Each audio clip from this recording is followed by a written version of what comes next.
Oke, karena sains kekurangan waktu untuk membahas bahan yang sangat banyak, maka dibuat video penunjang untuk melakukan akselerasi dalam pembelajaran sains. Oke, kita lanjutkan materi kita. Nanti pertanyaan bisa dilakukan waktu tatap muka ya, supaya kita cepat pembahasannya. Kemarin kita sudah membahas tentang komposisi dari udara, yaitu 78% terdiri atas nitrogen atau N2, 21% dari oksigen O2, dan 1% karbon dioksida CO2, uap air H2O, dan gas-gas lainnya. Komposisi udara dari nitrogen ini beberapa bakteri di tanah itu menggunakan nitrogen langsung dari udara. Jadi mereka mengubah nitrogen ini ke nutrisi yang disebut amonia yang dapat digunakan oleh tumbuh-tumbuhan dan diolah menjadi bentuk nutrisi yang mineral nitrit dan nitrat. Kita sendiri manusia dan hewan tidak dapat menggunakan nitrogen langsung dari udara, tetapi kita membutuhkan nitrogen itu melalui makanan yang kita makan. Untuk oksigen, itu kebanyakan makhluk hidup di sini dikatakan MOS karena ada ternyata makhluk hidup yang tidak memerlukan oksigen, yaitu bakteri anaerob, itu bakteri yang tidak memerlukan oksigen.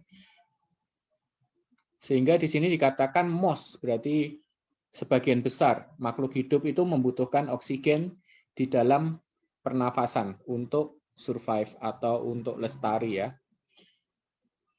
Oksigen ini juga digunakan untuk sarana pembakaran, baik pembakaran di luar tubuh maupun pembakaran di dalam tubuh ya. Jadi tubuh kan juga membakar kalori, itu juga memerlukan oksigen. Di luar pun api juga memerlukan oksigen untuk melakukan suatu pembakaran. Kemudian karbon dioksida, uap air, dan gas-gas lainnya ini yang sangat sedikit itu, terutama di sini karbon dioksida itu diproduksi melalui pernafasan. Jadi ketika kita bernafas, kita menghirup oksigen dan kita menghembuskan karbon dioksida. Demikian juga dengan pembakaran. Pembakaran api seperti itu, maka dia akan menghasilkan karbon dioksida atau CO2. Karbon dioksida ini sangat penting untuk tumbuh-tumbuhan dan digunakan untuk membuat makanan. Tahukah kita bahwa awan itu ternyata bukan zat gas, tetapi awan terbentuk dari uap air, sehingga di sini awan itu tergolong dalam bentuk liquid. Mengapa dia bisa tidak jatuh ke bawah? Karena liquidnya sangat kecil sekali, jadi ukuran partikelnya sangat kecil sekali, sehingga ketika terkena angin dia tidak jatuh ke bawah. Tetapi pada ketinggian tertentu nanti dia akan jatuh ke bawah sebagai hujan. Tuh. Berikutnya kita bisa lihat di halaman 20, yaitu tentang atmosfer. Di sini ada lapisan-lapisan atmosfer. Yang pertama adalah troposfer di sini. Kalau di buku halaman 20, troposfer sampai pada ketinggian 18 km.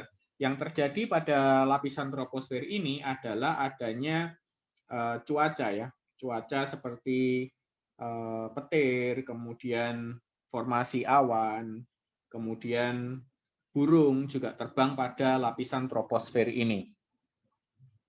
Kemudian di atas troposfer itu ada lapisan stratosfer sampai ketinggian 50 km. Di sini biasanya pesawat ada di stratosfer, kadang-kadang dia ada di troposfer juga. Jadi ini gambarnya pesawatnya di troposfer. Kadang-kadang memang di sana, tapi kebanyakan ada di stratosfer. Kemudian lapisan atasnya di sini adalah lapisan mesosfer. Lapisan mesosfer ini sampai ketinggian 80 km dan disinilah meteor yang masuk ke bumi itu terbakar. Nah, ini ada gambarnya ya meteor. Oke, bagian atasnya lagi adalah lapisan termosfer, yaitu lapisan sampai 690 km. Di sini pesawat luar angkasa atau pesawat ulang-alik dan stasiun luar angkasa ditempatkan. Nah, kadang-kadang itu juga ditempatkan di eksosfer ya. Jadi antara termosfer dan eksosfer ini beberapa ada yang pesawat ulang-alik yang ada di sana, kemudian juga ada stasiun luar angkasa yang ditempatkan di sana, tergantung dengan kebutuhannya. Tapi kebanyakan pesawat ulang-alik itu sama stasiun luar angkasa internasional itu ditempatkan di bagian termosfer.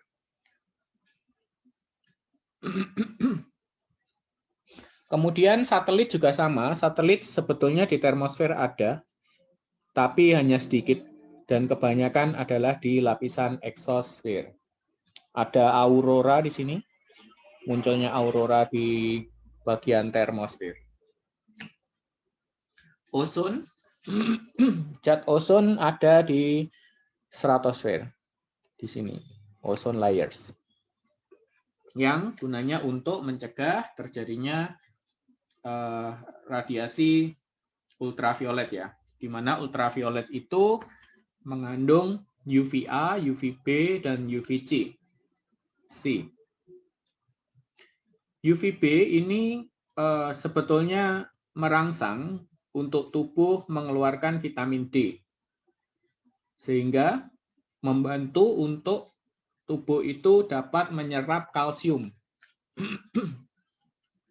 Tetapi dalam paparan yang terlalu banyak atau over, maka UVB ini dapat menyebabkan sunburn atau iritasi kulit karena sinar matahari, itu ya. Kemudian juga bisa menyebabkan katarak dan juga bisa menyebabkan penyakit kanker kulit.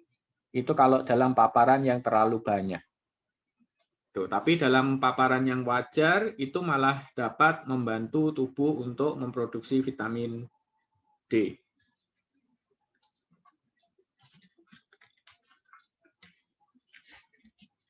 Kemudian selanjutnya untuk self check halaman 23 ini mengisi yang sudah ya.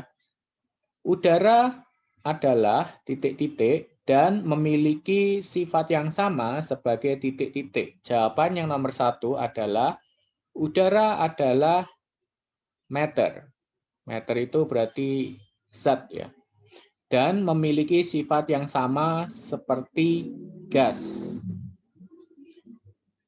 Udara titik-titik ketika dipanaskan dan titik-titik ketika didinginkan. Jawaban yang tepat adalah expand. Expand ini mengembang dan contract ini menyusut gitu ya. Mengembang ketika dipanaskan dan menyusut ketika didinginkan. Udara terbentuk dari ini komposisinya yang tadi kita pelajari, berarti terdiri atas nitrogen, oksigen, karbon dioksida, uap air, dan bagian kecil dari gas-gas lainnya. Oksigen dibutuhkan untuk pembakaran dan pernafasan, respirasi. Tumbuhan membutuhkan gas karbon dioksida untuk membuat makanan mereka, seperti yang kita bahas tadi ya. Some bacteria can change nitrogen in air into a titik-titik that plant can use. Beberapa bakteri dapat mengubah nitrogen di udara, ini secara langsung ya, ditangkap oleh mereka secara langsung, kemudian diubah menjadi nutrisi yang mana digunakan oleh tumbuhan. Itu jawaban sampai nomor 6. Nanti bisa dilengkapi di textbook-nya ya untuk belajar. The layer of air surrounding the Earth is called the. Lapisan dari udara yang mengelilingi bumi disebut sebagai atmosfer. Titik-titik menolong untuk menyimpan panas bumi dengan mengambil beberapa panas dari matahari.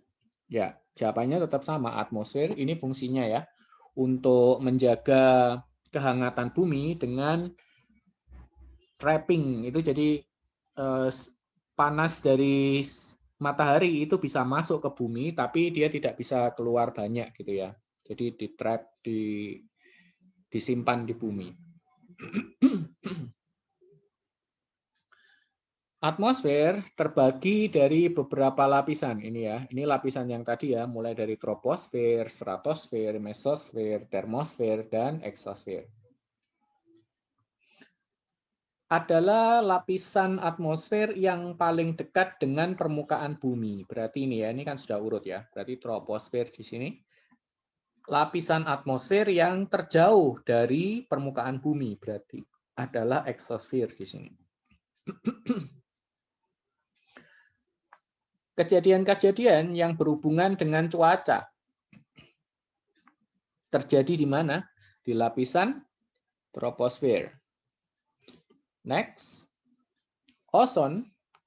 Lapisan ozon terdapat di lapisan mana? Kalau kalian ingat tadi berada di lapisan stratosfer setelah troposfer. Meteor memasuki bumi, memasuki atmosfer bumi itu terbakar pada lapisan yang mana? Ya, pada lapisan mesosfer. Hampir sama ya, meteor M. Ini mesosfer juga M gitu ya. Pesawat ulang-alik dan stasiun luar angkasa internasional biasanya ada di lapisan setelah mesosfer, yaitu termosfer, dan satelit orbit the Earth in the exosphere, lapisan yang paling luar. Meskipun ada beberapa sebagian kecil yang di termosfer. Oke, ini adalah materi yang berikutnya, yaitu tentang water, bagian yang pertama.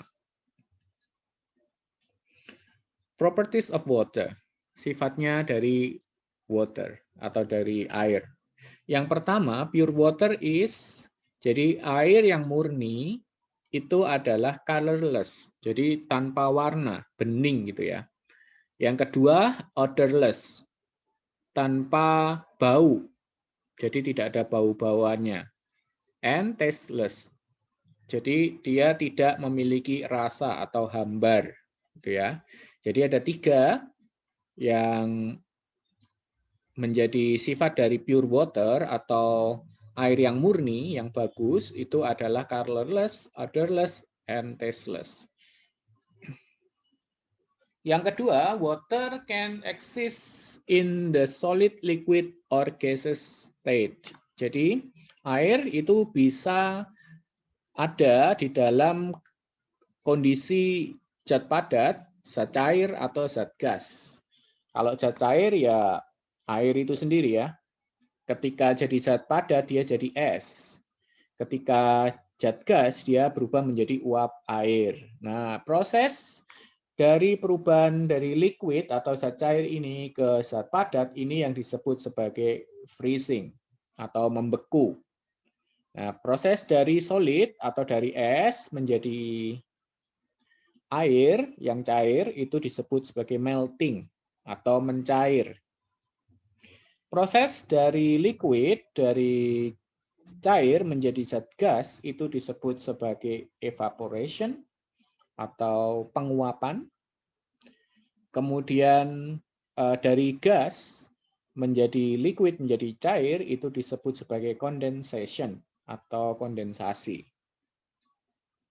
Ya ini kalau zat cair dimasukkan ke dalam kulkas, suhunya turun menjadi 0 derajat Celcius, maka setelah itu dia akan berubah menjadi es.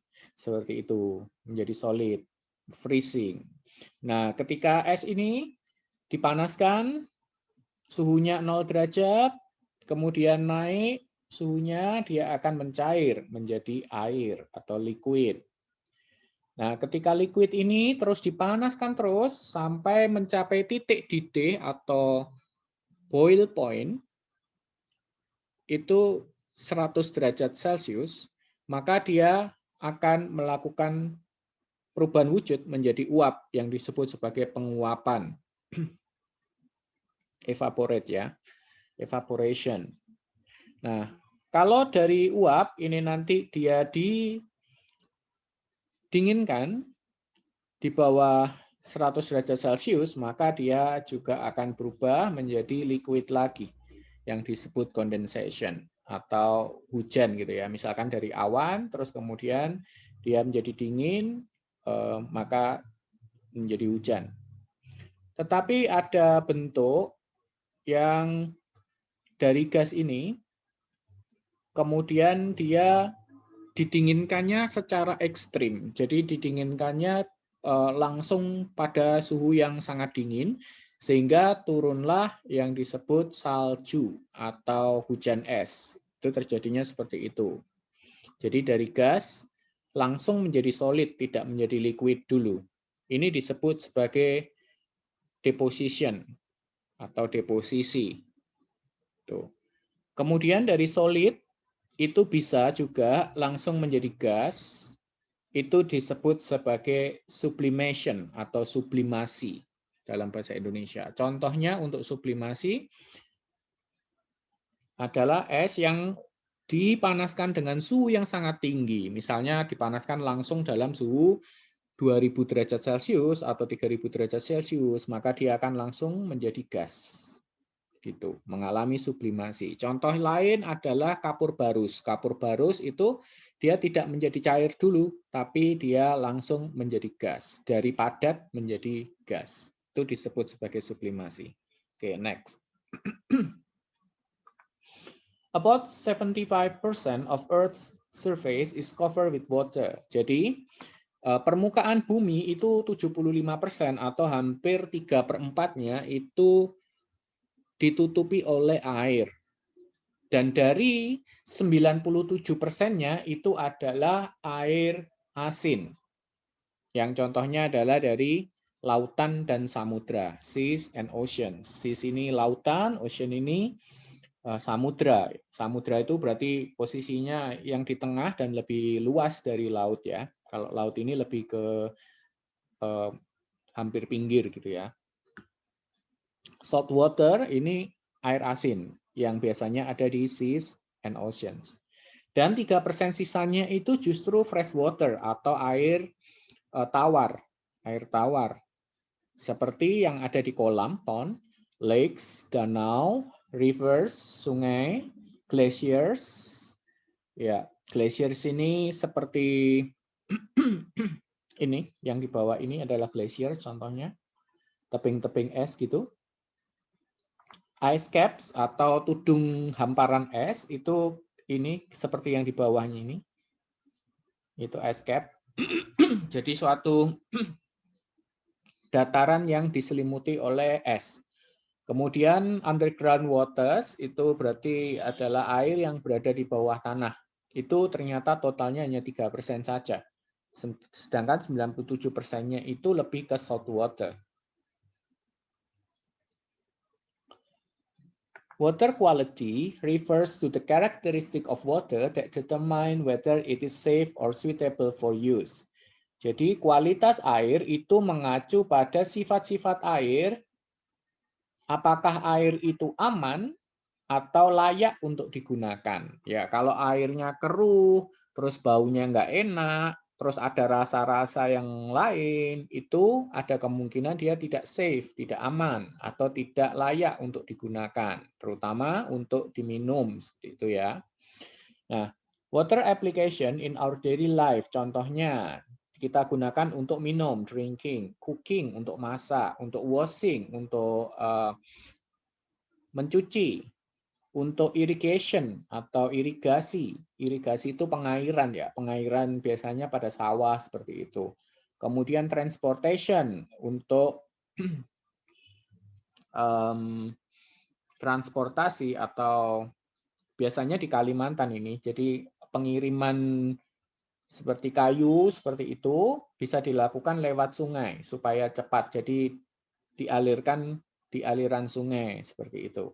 Kemudian juga bisa untuk recreational activities, untuk aktivitas rekreasi, untuk taman hiburan atau untuk kita rekreasi ke tempat itu, misalkan danau atau pantai dan sebagainya ya. And various manufacturing industries digunakan pada industri-industri banyak jenis ya. Different types of water, macam-macam jenis air. Yang pertama adalah natural mineral water. Ini contains the mineral as it flow from the ground. Jadi natural mineral waters ini mengandung mineral-mineral yang dibawa dari tanah. Jadi kan dia mengalir ya, misalnya sungai gitu ya, rivers. Itu mengalir, itu membawa mineral-mineral yang dari tanah, seperti itu. Jadi ini air yang alami, yang ada di alam. Kalau number 2, mineral waters, itu contains mineral added or removed from natural mineral water. Jadi mineral water ini bisa mengandung mineral yang ditambahkan atau dihilangkan dari natural mineral water. Jadi air yang murni ini, yang dari alam ini, kemudian mungkin ada mineral-mineral yang terlalu banyak yang harus dibuang, atau ada mineral yang berbahaya, misalnya merkuri, seperti itu ya. Mineral merkuri itu harus remove dari natural mineral water. Kalau natural mineral waternya terkontaminasi dengan merkuri ya, maka harus di remove merkurinya. Kemudian mungkin ada mineral-mineral tertentu yang ditambahkan ketika natural mineral water itu tidak atau kurang mengandung suatu mineral yang diperlukan oleh tubuh. Mineral water ini yang biasanya kita beli-beli itu ya. Seperti aqua, ades, itu termasuk ke dalam jenis mineral water. Nah, yang ketiga adalah spring water, contain some mineral but less than in mineral water. Spring water ini adalah air yang pada mata air. Ini mengandung beberapa mineral juga, tetapi biasanya itu lebih rendah daripada yang terkandung dalam mineral water. Tuh. Kemudian distilled water ini adalah air yang disuling, air suling. Ini dia tujuannya adalah remove all contaminant and mineral by evaporation and condensation. Jadi air penyulingan ini nanti dia akan menghilangkan semua kontaminasi atau kotoran-kotoran yang ada pada air, termasuk mineral-mineralnya, semua dihilangkan. Jadi ini benar-benar air yang tidak ada mineralnya, gitu. Namanya disebut sebagai distilled water atau air yang telah disuling atau air suling, gitu ya. Bukan suling alat musik ya, ini cuma namanya aja. Prosesnya disebut penyulingan. Penyulingan itu dilakukan dengan cara evaporation and condensation. Seperti yang kita lihat tadi ya, evaporation berarti penguapan, kemudian condensation, kemudian dari gas diubah ke liquid, kondensasi. Seperti itu. The main stage of water treatment. Ini kalau misalkan pengolahan air, water treatment, atau perawatan air yang dari mungkin air yang dari alam gitu ya, mau kita pakai. Yang pertama, stage yang pertama adalah coagulation. Coagulation ini dilakukan dengan menambahkan bahan kimia, chemical are added to attract dirt particle in water. Jadi bahan kimia itu ditambahkan ke dalam airnya untuk mengikat partikel-partikel kotor di dalam air. Yang kedua, tahapannya adalah sedimentation, sedimentasi. Ini dirt particles settle at the bottoms of sedimentation tank. Jadi partikel-partikel kotor tadi, dirt particle itu nanti akan mengendap di bagian bawah dari tank. atau dari wadahnya ya, wadah sedimentasinya. Kalau sudah seperti itu, maka nanti tahap yang ketiga adalah filtration. Jadi karena yang kotor partikelnya tadi sudah mengendap di bawah, maka yang bagian atasnya itu kan clear water, air yang jernih ya. Air yang jernih nanti pass through filter that remove fine particles. Jadi air yang jernih itu nanti akan melalui filtration atau filter yang menghilangkan partikel-partikel yang lebih kecil. Jadi atau menghilangkan partikel-partikel lain yang tidak mengendap gitu ya. Kemudian tahapan yang keempat adalah disinfection.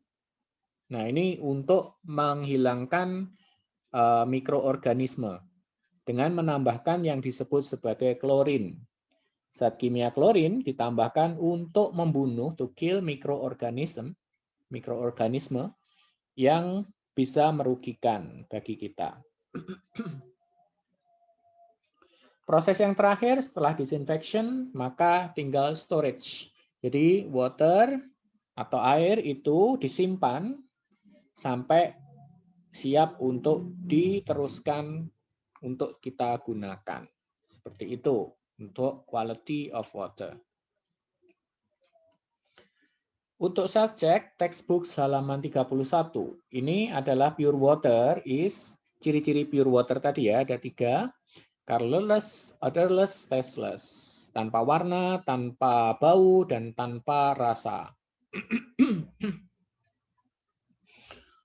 Water can exist in the solid. Ini berarti bentuknya zatnya water bisa dalam liquid dan gaseous state. Dan dapat berubah bentuk dari satu wujud ke wujud yang lain ketika dipanaskan atau didinginkan, heated or cooled. Number 3, the change of state from ice to liquid water is called. Perubahan bentuk dari es ke air cair, air yang cair itu disebut sebagai melting atau meleleh. Number 4, the change of state from liquid water to ice is called. Perubahan wujud dari air yang cair itu ke es, ini sebaliknya, disebut sebagai freezing atau membeku. Number 5, when liquid water changes into water vapor at the boiling point, it is called. Ketika air yang zat cair itu berubah menjadi uap air pada titik didih ya, titik didih tadi 100 derajat Celcius ya. It is called, itu disebut sebagai boiling atau mendidih. Number 6, when water vapor change into liquid water, it is called. Ketika uap air berubah menjadi air yang zat cair, itu disebut sebagai condensation. Ini adalah jawaban textbook, page 31, subject. Number 7, water on the earth surface is present in the form of. Ya, air pada permukaan bumi itu hadir dalam bentuk apa aja itu ya. Tadi ada ponds, ada oceans, lake, rivers, ice sheet, glaciers, underground waters, water vapor in airs. Ya, macam-macam. Number 8, water from for drinking must not look. Air yang digunakan untuk minum itu harus tidak tampak titik-titik atau memiliki titik-titik yang buruk atau yang jelek. Ya, jawabannya adalah murky. Murky itu keruh, tidak keruh ya. Jadi tidak keruh. Jadi tampaknya harus jernih, tidak keruh. Dan tidak memiliki bau yang buruk gitu. Maksudnya bau yang nggak enak gitu ya. Number 9, water from natural resources is treated in water plants to make it safe for drinking. Jawaban yang tepat untuk ini adalah treatment. Ya, air dari sumber-sumber alami itu diolah atau dalam pengolahan air, ya. Jadi pabrik pengolahan air atau industri pengolahan air untuk membuatnya aman untuk diminum. Yang tadi ada langkah-langkahnya itu ya, mulai dari coagulation, sedimentation, dan sebagainya tadi. Kalian cek lagi nanti di sana. Oke, sampai di sini untuk ekstensi dari sains. Nanti kalau ada pertanyaan, kalian catat di buku kalian. Kemudian bisa kalian kirimkan ke WA saya. Akan kita bahas pada saat pertemuan tatap muka. Begitu, supaya tidak terlalu lama dalam menerangkan sains ini ya. Karena sains itu 1 minggu hanya 1 kali, dan dia cuma 50 menit. Jadi kita harus pakai ekstensi video seperti ini untuk memburu materi yang tertinggal. Oke, terima kasih. Sampai jumpa pada ekstensi dan tatap muka sains yang lain.